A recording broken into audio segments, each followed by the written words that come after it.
నమస్తే, welcome to Suman TV. నేను మీ విష్ణు. ప్రస్తుతంతో పాటు AMFI registered mutual fund distributor Bonigela Solomon గారు ఉన్నారు. సో వారితో మాట్లాడి మ్యూచువల్ ఫండ్స్కి సంబంధించిన అనేక రకాల విషయాలను వారి ద్వారా తెలుసుకుందాం. నమస్తే సాల్మన్ గారు. నమస్తే అండి విష్ణు గారు. సార్, అంటే ఇప్పటివరకు మీరు చెప్పిన దాని ప్రకారం ఈ లిక్విడ్లో కానీ ఈ డెట్ ఫండ్లో రిస్క్ చాలా తక్కువ ఉంటుందని చెప్తున్నారు. సో అదేవిధంగా ఈక్విటీ విషయానికి వచ్చేటప్పటికి రిటర్న్స్ హై రిటర్న్స్ ఉంటాయి, రిస్క్ కూడా ఎక్కువ అని చెప్తున్నారు. మరి ఇన్వెస్టర్ అనేవాళ్ళు మరి వెల్త్ని క్రియేట్ చేసుకోవాలంటే ఈ ఈక్విటీకి సంబంధించి ఇంకా ఎలాంటి కంపెనీస్ ఉంటాయి, ఇంకా ఎలాంటి కంపెనీకి సంబంధించిన ఫండ్స్ ఉంటాయి, మరి వాటిని ఏ విధంగా చూస్ చేసుకోవాలి మంచి వెల్త్ క్రియేట్ అవ్వాలి అంటే? విష్ణు గారు, మంచి క్వశ్చన్ అడిగారు మీరు. Liquid funds, bond funds or debt funds లో రిస్క్, రిటర్న్స్ కూడా తక్కువ ఉంటాయి. గత చరిత్ర ఆధారంగా మ్యూచువల్ ఫండ్స్ ఎప్పుడు ఫ్యూచర్ మనం చెప్పలేం, ఈక్విటీ షేర్స్ గురించి ఫ్యూచర్ చెప్పలేం. గత చరిత్ర ఆధారంగా ఈక్విటీ ఫండ్స్ 15-20% రిటర్న్స్ ఇచ్చాయి, compound returns. So wealth create అయింది. గత చరిత్ర ఆధారంగా ఈక్విటీ ఫండ్స్లో ఎన్నో ఫండ్స్ ఉన్నాయి. ఇన్వెస్టర్కి కన్ఫ్యూజ్ లేకుండా సెబీ ఏం చేసిందంటే విష్ణు గారు ఒక కేటగరైజేషన్ చేసింది. కేటగరైజేషన్ ఇబ్బంది లేకుండా పేరులోనే అర్థమవుతుంది అనమాట. ఫస్ట్ ఏంటంటే large cap funds. Large cap funds అంటే పెద్ద కంపెనీల ఫండ్స్. తర్వాత మిడ్ క్యాప్ ఫండ్స్, మోస్తరు కంపెనీలు చెప్తాను నేను. 3 small cap funds. First Vishnu గారు, లార్జ్ క్యాప్ ఫండ్స్ అంటే ఏంటంటే మన భారతదేశ స్టాక్ మార్కెట్లో 5,000 కంపెనీస్ లిస్ట్ అయి ఉన్నాయి సుమారుగా. Approximately 5,000 companies. అంటే సెబీ దగ్గర పర్మిషన్ తీసుకుని మేము ప్రజల నుంచి డబ్బులు తీసుకుంటాం, ప్రజలకు మనం షేర్స్ ఇస్తామని. Authorised companies. అందులో మొదటి 100 కంపెనీస్ని, ఫస్ట్ 100 కంపెనీస్ని according to market capitalisation large cap అంటారు. మార్కెట్ క్యాపిటలైజేషన్ అంటే ఏంటి? Number of shares. Suppose Reliance industries ఉంది, లేదా టీసీఎస్ ఉంది. నంబర్ ఆఫ్ షేర్స్ అంటే సపోజ్ నేను ఉదాహరణ చెప్తున్నా, 1 కోటి షేర్లు ఉన్నాయి. కోటి షేర్లు ఇంటూ షేర్ వాల్యూ, ఉదాహరణ చెప్తున్నాను, 1000 రూపాయలు వేసుకోండి. అంటే 1000 ఇంటూ కోటి షేర్లు అంటే 1000 కోట్లుని మార్కెట్ క్యాపిటలైజేషన్ అంటారు. అలా number of shares into share value ఏదైతే ఎక్కువ ఉంటుందో ఆ కంపెనీ మన భారతదేశంలో number 1 company in market capitalization. ఇప్పుడు కూడా గత 1 year నుంచి కూడా రిలయన్స్ ఇండస్ట్రీస్ కానీ టీసీఎస్ కానీ నెంబర్ 1, 2లో ఉంటాయి అవి. అలా మొదటి 100 కంపెనీస్ని సపోజ్ ఈ 100లో ఏదైనా ఒక కంపెనీ షేర్ వాల్యూ పడిపోతే అది వెళ్ళిపోతుంది, పెరిగింది వచ్చేస్తుంది మళ్ళీ లాస్ట్లో 99, 100 ఆట అక్కడ. అంటే మొదటి 100 companies large cap companies. Large cap fund అంటే ఆ మొదటి 100 కంపెనీస్లో ఎక్కువ శాతం డబ్బుని ఇన్వెస్ట్ చేయాలి. ఇన్వెస్టర్ ఇచ్చే అమౌంట్ని 65-70% అబోవ్ అందులో ఇన్వెస్ట్ చేయాలి. మిగతా 20-30% మిడ్లో కానీ స్మాల్లో కానీ చేసుకోవచ్చు. కానీ మెజారిటీ పోర్షన్ 65% అబోవ్ లార్జ్లో ఇన్వెస్ట్ చేయాలి. లార్జ్ క్యాప్ ఫండ్ అంటే ఈ has to invest more than 65% in large cap fund. ఆ లార్జ్ క్యాప్ ఫండ్లు ఫండ్ మేనేజరు అంత పర్సెంట్ ఇన్వెస్ట్ చేయకుండా తగ్గడానికి లేదు. అందుకే mutual funds are subject to market read scheme information documents careful అంటే అదే ఆ డాక్యుమెంట్లో క్లియర్గా ఉంటుంది. ఓకేనండి. అలాగే మళ్ళీ ఆ 100 కంపెనీస్లో కూడా fund manager only 30-40 companies choose చేసుకొని ఇన్వెస్ట్ చేస్తాడు. అంటే మీరు చూడండి మ్యూచువల్ ఫండ్స్ ఎంత సేఫెస్ట్. ఇప్పుడు మనకి ప్రాథమిక సూత్రం ఏంటంటే విష్ణు గారు, ఫినాన్స్లో all eggs should not keep in 1 tray. అన్ని గుడ్లు ఒక ట్రేలో పెట్టకూడదు. ఎందుకంటే ట్రే కింద పెడితే గుడ్లు అంటే అంత డబ్బు ఒక చోట పెట్టకూడదు.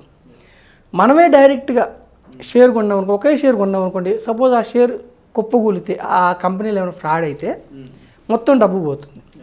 మ్యూచువల్ ఫండ్ సూత్రం ఏంటంటే డైవర్సిఫికేషన్. ఒక 30-40 కంపెనీస్లో పెడతారు.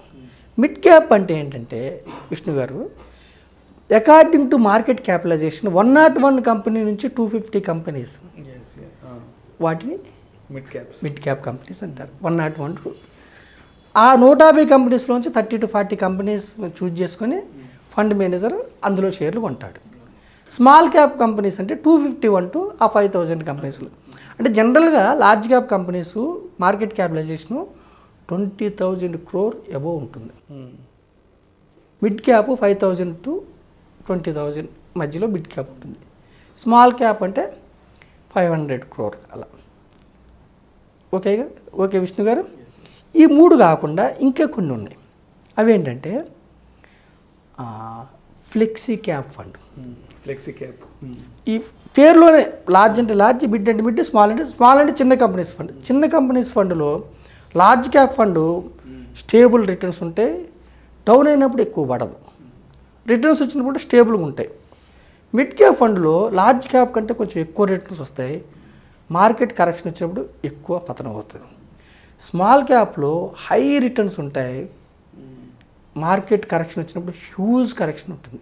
స్మాల్ క్యాప్స్ హై రిస్క్ ఉంటుంది, హై రిటర్న్స్ ఉంటాయి. అంటే రిస్క్ ఎంత తీసుకుంటే అంత returns. Large cap funds 5 years వరకు మనం వెయిట్ చేయాల్సి ఉంటుంది.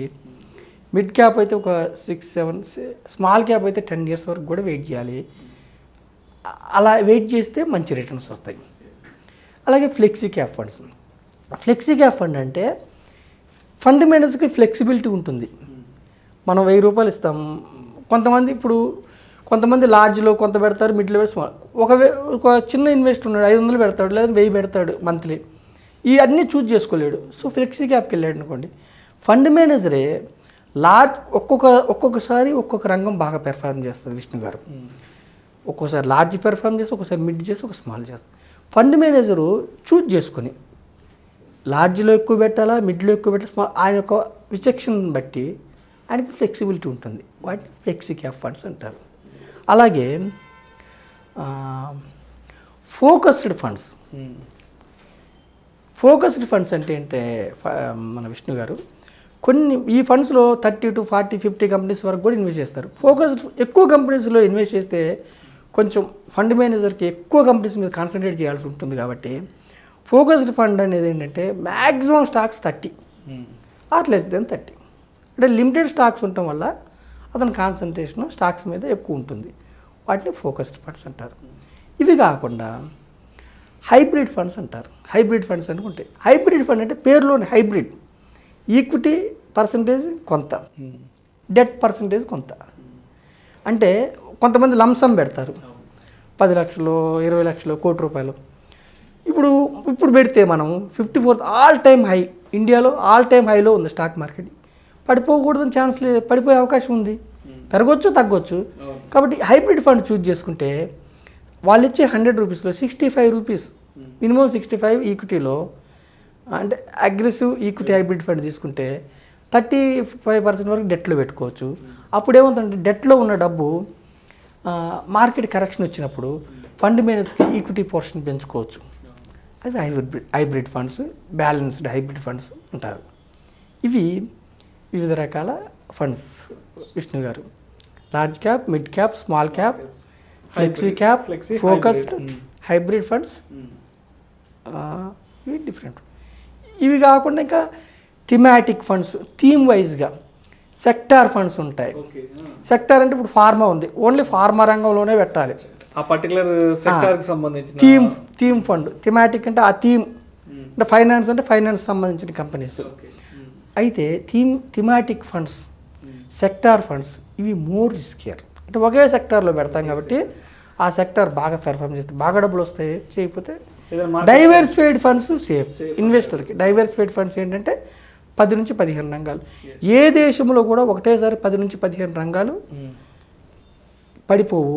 30 నుంచి 40 కంపెనీలు ఒకటేసారి కుప్పకూలవు, ఎక్సెప్ట్ 4 కండిషన్స్. కాబట్టి డైవర్సిఫైడ్ ఫండ్స్ సేఫ్. స్టాక్స్లో మనం ₹1,00,000 పెడితే, లేదంటే కొంత అమౌంట్ పెడితే స్టాక్స్లో జీరో అయ్యే అవకాశం ఉంది. But mutual funds never go zero. Zero minus వెళ్తుంది.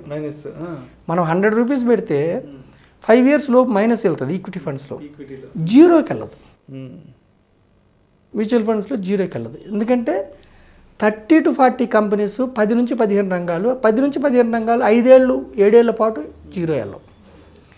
ఈక్విటీలో కొన్ని కంపెనీస్లో జీరో అవుతాయి.